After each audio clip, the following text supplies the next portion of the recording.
This episode is part 2 of the Transition Journey mini-series, where we are exploring career options for rehab professionals. If you haven't yet listened to the previous episodes, go back to the Transition Journey part 1, the very beginning of the mini-series, which is episode 40, and go through them in order. It'll make more sense and they'll build on each other. Hey, Rehab Rebels, welcome back to another episode. In this episode, we're going to talk about what career options we have when leaving a poor work environment. And I'm going to share my experience with my transitioning out of a poor work environment into a better one. So this episode is for listeners who may be in a job or role that they can't stand anymore, know that they have to get out of, and want to know what their career options are. I'll share my transition story with you, and we'll break down what I learned, what I would do differently, and how the experience changed me. We'll also cover what I consider the 4 fundamental career categories and talk briefly about a couple different career settings that you may or may not have thought of, breaking down some of the pros and cons of those, and touch on the top 25 careers that rehab professionals are transitioning into, as well as what other rehab rebel guests have done, and maybe a thing or two about what may be keeping you back or holding you back, preventing from making this career or lifestyle transition or change. Lots to cover in this episode. I'm going to go ahead and just right off the bat answer the question of this episode, which is what career options do we have as rehab professionals? And I'm going to say that you can go into nearly anything that you want and your heart desires. And it's a better question is, well, what can't we transition into? Because there's so many different career options and transitions that many of the Rehab Rebel guests have made and many previous rehab professionals have done. So a bigger question to this is honestly, what do you want to do? What do you want? A little nugget here is that I've learned it can be just as effective asking yourself what you don't want. For me, something that I fear for myself and for other rehab professionals is I don't want to make a career or lifestyle change and transition and honestly end up being in the same place that I am now, or repeating myself, in other words. I don't want to make a transition without really thinking it through, answering some very personal, fundamental questions, and just repeating myself being in the same position or resulting in being in the same position that I was prior in a work environment that was just not healthy. It wasn't good. And I don't want that to happen again. That's something that I worry about for me. And I am going to share in solo episodes to come some things that I've learned and some experiences I've had and experiences other people have had that I want to share to keep you from making those same mistakes and see about getting you where you want to go with your life and your career. Without further ado, let's jump into this personal transition story that I mentioned in the previous episode. Was in a very stressful work environment that was getting worse. My health was being sacrificed. We had a pay cut and I was doing more work because a PTA left. I just tried talking to them about it, but nothing was ever changed. It was just a bad situation and I knew that this is just how it was if I was going to stay here. So I came to the conclusion that I knew I had to get out. But what I realized and what the dilemma was with this particular company, which is my first PT company I worked for, they offered a tuition reimbursement program.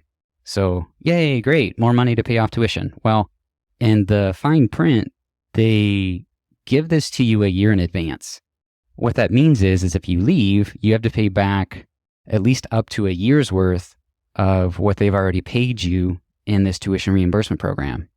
So I just felt super trapped after realizing this. And for me, I did not want to have to pay back any money that they already gave me. And so the only solution I saw at the time was to just tell them that I no longer want to accept this tuition reimbursement and just to wait it out a year and then leave at that time. That way I wouldn't have to owe any money back and we would be clear and good to go. But what actually happened was I did do that. I did tell them this and they stopped paying me the tuition reimbursement. And I want to say about 4 months, 5 months in, there was another contract company that reached out to me directly and were inquiring about me coming to work for them. And so I was, what? Could this really be the way out?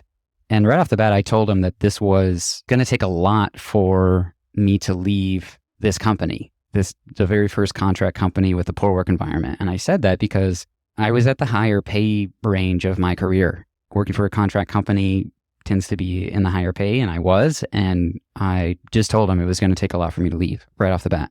And they wanted me to cover an area that was a couple hours away, but I was familiar with. I actually did my undergrad there at Fort Hays State University in Hays, Kansas.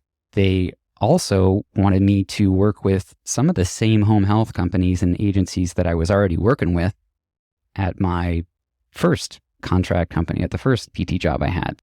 This actually put me in a really good place to negotiate because A, I already had experience working in home health, and B, I was already working with the home health agencies that I would be working with in this new job or role from this second contract company. So I had the experience. I already had some of this fundamental rapport and relationships established with the players involved, the nurses and the agencies and things like that. So I was able to negotiate a deal. And part of that actually was me bringing to their attention that if I left, I'd have to owe back some money for this tuition reimbursement. What they agreed to do was give me a sign-on bonus to help cover for this, which I didn't even think about before.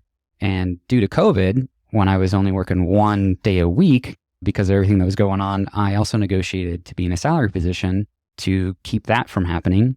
And what I did was I took this as a sign from the universe and just, yes, let's do this. And we agreed on everything. I was happy with it. They were. And I let my first PT contract company know about it. But what ended up surprising me was the rehab manager, the rehab director, ended up talking with me. We had a discussion prior to leaving, and it was actually about the tuition reimbursement. And she ended up saying that, don't worry about it. You don't have to pay back the tuition reimbursement. And it was her call, and she had the right to do that. And I was just shocked and blown away because I based my career transition on this. And it was all wrapped around money. And come to find out, it just got dropped. It totally vanished and disappeared. And it was just a huge shock and surprise for me during this transition. So with that, let's break down what I learned. What I learned was that not everything is clear cut or set in stone when it comes to leaving a company necessarily and, starting a new company. There's some wiggle room there, as was revealed with this story that I shared with you. Also, I had more options than I realized because of what happened. I didn't even think about a company paying off my tuition reimbursement debt as a sign-on bonus that I didn't really consider before. So that was an eye-opener. And something also that I realized was if you do your job well, take care of your patients, communicate well with the healthcare individuals, professionals involved, and get documentation done on time and really deliver on what your job is, and you're able to be self-sufficient and reliable, that over time, word on the street's going to get out there about you, especially if you are in a hard to staff market. And I was in the middle of nowhere, Kansas. That was an eye-opener. And to this day, I don't even know how the second contract company even got my personal email account and directly reached out to me, but I'm really grateful that they did. And it just goes to show that, if you put in the work and you do a good job, it'll get out there and it'll pay off. What I would do differently, I think what I would have done, honestly, is after realizing that this situation and using that to pay off any of the tuition debt that I owed, the tuition program debt, I would have started looking at transitioning out sooner instead of waiting, the year for that time to pass. And hey, if I leave, I'm going to have to pay this debt. Can we set up a program or can we set up a bonus for me to help pay this off so I can come work for you for another company? How the experience changed me is it gave me more confidence to negotiate my income because I was in this position with prior experience working for some of the same players that I would be working for this new company. I already knew some of the drawbacks and flaws of this first contract company and how they were set up and their systems and the players involved. So it really set me up for a good position to be in to negotiate this new deal for the new company. It also set me up to, because of how bad it was, the first company, to establish some of my what I consider non-negotiables, what I'm willing and not willing to tolerate working for a healthcare company as a physical therapist. And I have a reference that I will provide at the end of the episode for you if you want to learn more about non-negotiables. Also, this is a huge one from the experience, how it changed me. It really made me look at the companies that I work for differently because it really matters. Is the company that I work for going to listen to me? Are they going to work with me and try to solve issues together? Are they going to invest in me, and are we going to work together? Something that I've realized also is the management involved really matters too. Is your manager somebody that has open communication you can come to and address issues? Are they willing to talk to you and work something out and listen to you? And do they come back on what they say they're going to do? If they say they're going to get back to you on something, do they do that? Or they just never get back to you and let it fall to the wayside? Some of these things are pretty big and fundamental that I learned from my first company and then transitioned to this other contract company. It's just been a pretty big eye-opener when it comes to working in the health field and deciding who you want to work with. Let's go ahead and answer just briefly here, what are some ways you can get out of this particular poor work environment in this situation we're talking about in this episode? If you try to address everything and nothing seems to get better and or it's getting worse, some options are you can always look for a full-time job if that's not a quick and easy way out. If nothing comes together, you can also either work part-time or PRN just to help stay afloat and keep some of the income coming in to support yourself. I actually talked to healthcare professionals who only work PRN because they don't want to be put in positions to be overworked and stressed out, and they actually have a say in, no, I can't take anymore, and there's really no pressure because they're in a PRN position. Drawback of that can be there may not be a secure, steady stream of income, but that does depend on the setting and talking with that particular company and the manager and who's hiring you to see what they can do for you. Another option is you can just quit. You don't have to work there anymore. Ideally, at least for me, if I was going to quit, I'd want to make sure that I had a financial blanket, some safety net there to at least be able to hold me through, to be able to find a job or some other streams of income and keep me financially afloat there. Let's go back up and talk about what I consider the 4 fundamental career categories. No matter what you do, it's going to fall into one of these 4 categories. And you only have to answer 2 very important questions to determine which category you are in or want to be in.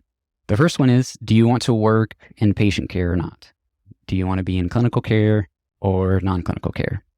Okay. And the second question, do you want to work for yourself or do you want to work for somebody else? So depending on how you answer those 2 questions, you will be put in one of those 4 buckets.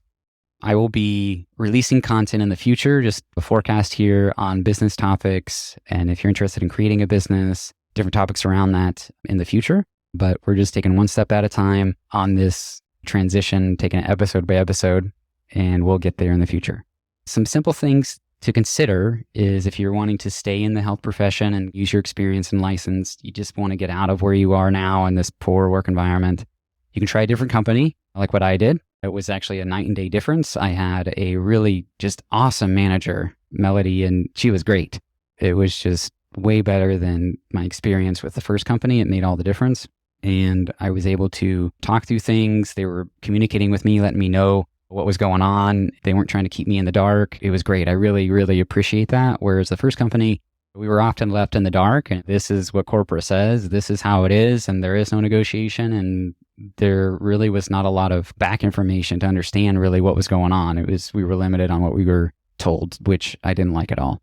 So working for a different company is an option. You can also try a different setting. And as I mentioned, we'll talk about a couple different settings here. Just go briefly into the pros and cons that may not be as common. The first one is home health, which I have experience working in and still work in home health. Some of the pros for working in home health is you get to make your own schedule. So you have a flexible schedule and you don't have somebody looking over your shoulder, over your back all the time or micromanaging you. You are set out with a task and things to do, and you're your own person and manage your own days and get to create your own schedules. Some cons of home health are there's no personal coworker interactions. Everything is done over the phone. And it's not working in a clinic where you have other colleagues to just chit chat with and or bounce ideas off of or get some feedback on. It's all done over the phone. There is no interaction in person working in the home health setting. There's also not a lot of direct support because of that, which may or may not be something that you're looking for depending on where you're at and where you're going. And also, I would say a con is you have to make your own schedule as well, which means you have to call these patients, set up your schedule, work with them, work around their schedules and their doctor's appointments, and drive out and see them. And you're also driving a lot. Depending on the coverage area, I have calculated where I cover roughly a 16,000 square mile area at times. It's quite a lot of coverage and drive time, but if you don't mind driving in the car, then you should be okay. The second different career setting is travel therapy. I've talked with guests about this and heard both pros and cons, so we'll go through some of the pros. You can take breaks between contracts. So say you only do 2 or 3 contracts the whole year, then you get the rest of the time off, or you can take breaks in between contracts if you want to do some traveling. Also, if you don't like where you're at in the first contract company, you don't have to renew your contract. You can just pack up and leave. That's a nice perk of some of the pros for travel therapy. It's also often a higher pay, and you get a diverse settings options to work in if you choose. You can choose to stay in the same settings, or you can try a bunch of different settings through the different contracts for around 3 months, I believe is how the contracts are set up. So you can test and feel which ones you like, and you don't have to stay if you don't want to. And it forces you to be pretty independent and figure things out on your own. I consider it a pro because you're learning, you're growing, you're challenging yourself, and you're figuring out what you like and you don't like as a rehab professional and what work settings you like, patients you like to work with, etc. Some of the cons is you're not settled. You're always looking for housing or jobs, and it can be hard to specialize. Say if you want to specialize in hand therapy, for example, and it can be lonely being away from family, always having to start the new social circle over every time you move or start a new contract or make friends every time you move. And there's also potential for you to run into scammers when dealing with applying for new travel contracts or finding housing. And it's often very glamorous on social media, but it's not necessarily for everybody. Now let's talk about the top 25 career transitions list. This is a list of careers that many rehab professionals have transitioned into. And we'll just start at the top, and I'm going to list down academia / education, clinical success and account management, administration / management / operations, case management / care coordination, clinical health informatics, clinical rehab liaison, clinical trainer / specialist, compliance / quality assurance, consulting, health coaching and wellness, home modification and universal design, marketing and communications, medical science liaison, occupational health, on entrepreneurship, project, product, and program management, public health, recruiting, rehab technology, research, sales and business development, telehealth, user experience like a UX designer, utilization review, and content writing. So that's the top 25 careers list. Next, we'll discuss some of the rehab professional guests and what they've done. It's really looking at, well, what haven't they done? Because they've gone in so many different directions. They transitioned to clinical settings, non-clinical settings, creating their own business in the clinical setting, creating their own business in the non-clinical setting. It's great. I love talking to people about this and learning and sharing what I've learned. And it's really just about creating the lifestyle and the career that you want, and ideally creating a more, for me anyway, lifestyle of freedom and lifestyle by design. Some of the transitions that they have made, many have actually used their license and their experience to create their own practices treating patients. For example, Mike, physical therapist in episode 11, he moved to Scotland to teach in a physical therapy setting. Angela, an OT in episode 19, she works in kinship care and does research. Monica in episode 28, she's a PT. She became an author and content writer. And there's just so many different things that you can do that are possible. The proof is in the pudding. These people have done it. The Rehab Rebel guests have done it, and you can do it too. I encourage you. You can go on the website and filter these down by profession, PT, OT, and speech. I believe in the future, we'll filter it down to those that have created businesses in the clinical setting and then non-clinical setting to make it a little bit easier to see options there too, based on those 4 fundamental categories we mentioned earlier. So what is next? Some things that may be keeping us back and stuck where we are. Something that has come up and more than once on the podcast is this sunken cost fallacy. And what this is a cognitive bias that makes us feel as if we should continue pouring money, time, or effort into a situation since we've already sunk so much into it already. This perceived sunken cost makes it difficult to walk away from the situation since we don't want to see our resources wasted. When falling prey to this sunken cost fallacy, the impact of loss feels worse than the prospect of gain. So we keep making decisions based on past cost instead of future costs and benefit. For me, how I would describe this and explain this is it's a mindset shift into focusing instead of on the past costs, focusing instead on the future costs and benefit of making a change out of something instead of deciding to stay in it because we've already invested so much time and money and resources into it. That has come up several times with guests that I've talked to and individuals I've talked to in the past. Another thing I thought was interesting, is it worth staying at a job you hate or a profession you don't like? And I'm going to provide a visual resource of our mortality at the end of the episode where you can go and see the visual aspect of each of our mortalities. Also, something else that is important is the non-negotiables, because I think every healthcare position, at least at some point, will push you to your limits and even past your limits. So the non-negotiables is really setting boundaries for yourself. And it's okay to say no and stand up for yourself. I would say at least for me, if the company that you're working for does not respect your boundaries and your non-negotiables, then long-term, I don't see it working out. I think it's important to know where your boundaries are so you yourself know when enough is enough. And I'll share a resource at the end there for that as well. For me, change is very uncomfortable and it's very scary, but it's also a fundamental part of life and it's how we grow. Anytime a change is coming or I need to make a decision, I try to look at it from all different angles and analyze it, basically try to set myself up to increase the opportunity for success and decrease the risk for failure. And sometimes what I can get into is analysis is paralysis, getting into a position where I actually don't end up making a decision because I end up overanalyzing everything and it delays everything and I don't actually make a decision. There are some situations in life where it really doesn't matter how much information you have, enough's not going to be enough to guarantee success on the other end of that change or that leap of faith. And the only way to know for sure is just to do it and do the best we can to reduce the risk of a poor outcome and increase the odds of a good outcome. With that, the closing here, I'll go ahead and mention that those references, the non-negotiable is actually a book, The Story of Happy State Bank and The Power of Accountability by Sam Silverstein. You can go directly to the book if you just type rehabrebels.org/non-negotiable, take you right there.